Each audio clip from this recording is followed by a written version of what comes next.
सुट्टे खाद्य तेल विक्रीला बंदी आल्यानंतर धाराशिवच्या बाजारात आता पॅकिंगचं तेल दिसायला लागलंय। तुम्ही पाहू शकता की आता इथं सगळे विक्रेते जे आहेत ते आता पॅकिंगचे पाऊच, तेलाचे पाऊच विकताना दिसत आहेत।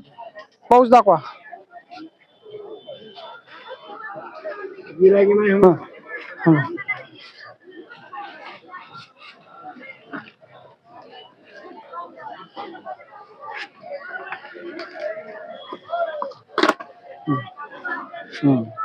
उलटा दाखवा, उलटा।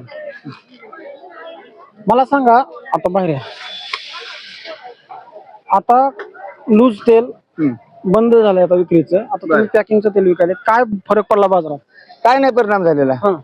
तेल विकाय तेल विकतंय तेवढंच। हा, पण गिराईक थोडं कमी झालंय। लूज तेलाचं विक्री बंद झाली, पण गिराईक बंद झालेलं आहे, कमी झाले जरा। थोडा परिणाम झाला तेलावर, विक्रीवर। गरीब लोक अर्धा किलो, पाव किलो घेणारे लोक आता एक पॅकेट घ्यावं लागले त्यांना, काय बोलत आहेत तुम्हाला? तेलाच भाव वाढल्यामुळे त्यांचं थोडं परिस्थिती चालू झालेली आहे। पहिला अर्धा किलो हे घेत होते खुलं तेल, आता ते लोकांना पिशवी घ्यायचं जड चाललंय जरा। हा, कसं काय परिणाम झाला त्याचा? हा, तेला परिणाम झालेला आहे की, त्याला विक्रीवर परिणाम झालेला आहे लूज तेल बंद झाल्यापासून। हो, बाजारात काय परिस्थिती आहे? किती दुकानं होती पहिले लूज तेलाची? पहिले लूज तेलाची 4 दुकानं होती, आता एक पण नाही। सगळे पॅकिंग? हा, सगळं पूर्ण पॅकिंग चालू झालंय।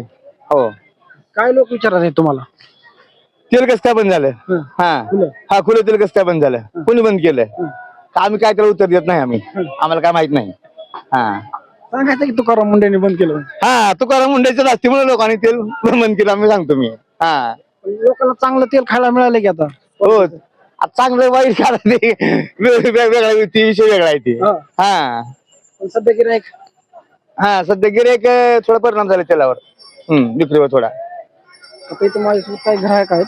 आता तुम्ही बाजारात आलेत, पॅकिंगचं तेल आता विकलं जातंय, आता खुलं तेल बंद झालंय, काय अडचण झाली आता जी गोरगरिबांची? पाव किलो तेल घेताय, पाव किलो तेल मजुराला जे घ्यायचं असते अर्धा किलो पाव किलो ते घेता येत नाही, कारण ते दुकानदार म्हणतात पिशवीच घ्या, कारण सुट्ट तेलावर बंदी आणलेली आहे शासनानं, त्याच्यामुळे आम्हाला परवडत नाही म्हणते, तिथे सुट्ट बंद नाही, पिशवीच घ्या तुमच्या तुम्ही।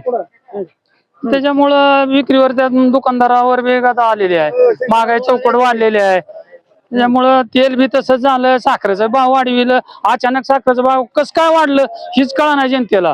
प्रत्येक ठिकाणी तीच चर्चा चालू आहे, ठिकठिकाणी, गावात असो, बाहेर असो, बाजारात असो, व्यापारात असो, एसटीत असो, साखर वाढली, साखर 80च्या पुढे चालली, काही जण म्हणते ती 100 वर जाईल। अरे फरक कुठं नेणार आणि कोण घेणार पैसे याचं? कारखानदारापासली साखर गेली कुठं आतापर्यंतची?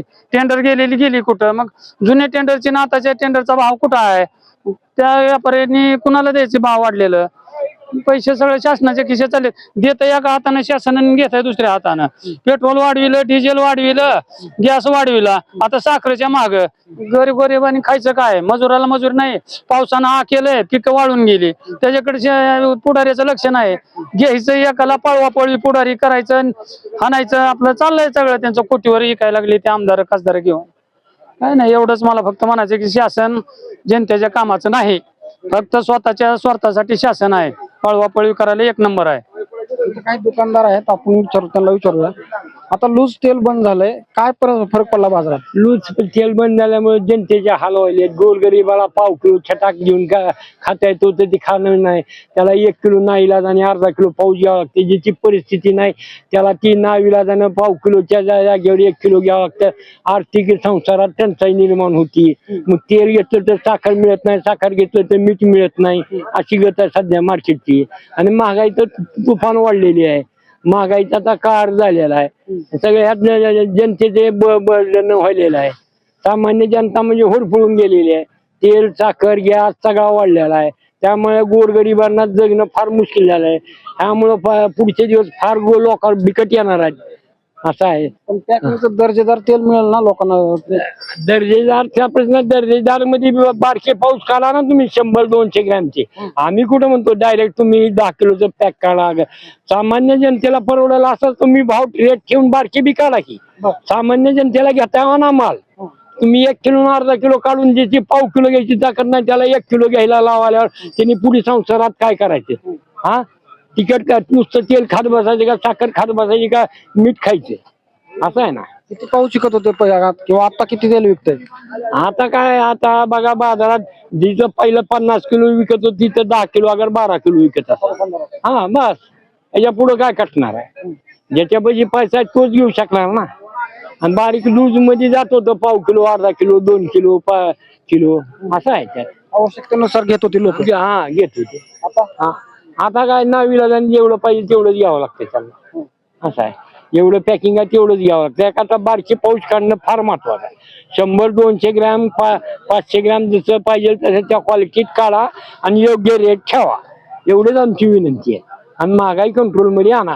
सामान्य जनता जगण्यासारखं जीवन जगू द्या बस. सामान्याला परवा मोठ्या लोकांचा विचार करू नका. बारक्यात गोरगरिबाचा जनतेचा विचार करा. त्यांनी तुम्हाला मत देऊन निवडून दिलेला आहे त्याचा विचार करा. आज 5 वर्ष संपले म्हणून काय पुढचे 5 वर्ष तुम्हाला यायचं त्यांचा बी विचार करा. काय सांगाल आता पॅकिंगचं तेल खावं लागले? पॅकिंगचं तेल खावं लागले. फुलं तेल बंद पडलं. काय करायचं आम्ही काय गोरगरीब काय खाऊन राहायचं. हा मजुरी तर काय किती आहे करायला. हा मग महागायचं कसं मजुराचं सांगा. पहिलं किती घेत होता तेल? तेल किलो 2-2 5-5 किलो तेल घेत होतो. आता पाव किलो सुद्धा घेण्याचा उपयोगीचं नाही ना. काय झालं? परवडत नाही तर भाव एवढा वाढल्यावर कुठलं द्यायचं. साखर 60-70-80 रुपये जायची. काय करायचं सांगा. कसं खायचं कसं गरिबांनी. काय करायचं मला सांगा. आता काय अवघड आहे. बघा सरकारला सांगा जरा समजावून मला बाबा त्याला कमी करा ही करा. महागाई कमी. हा कमी करा म्हणा महागाई. एवढा वाढल्यावर काय खाणार ते लोक. बाजार सध्या बंद पडतील असे पडत नाही बाजारमध्ये.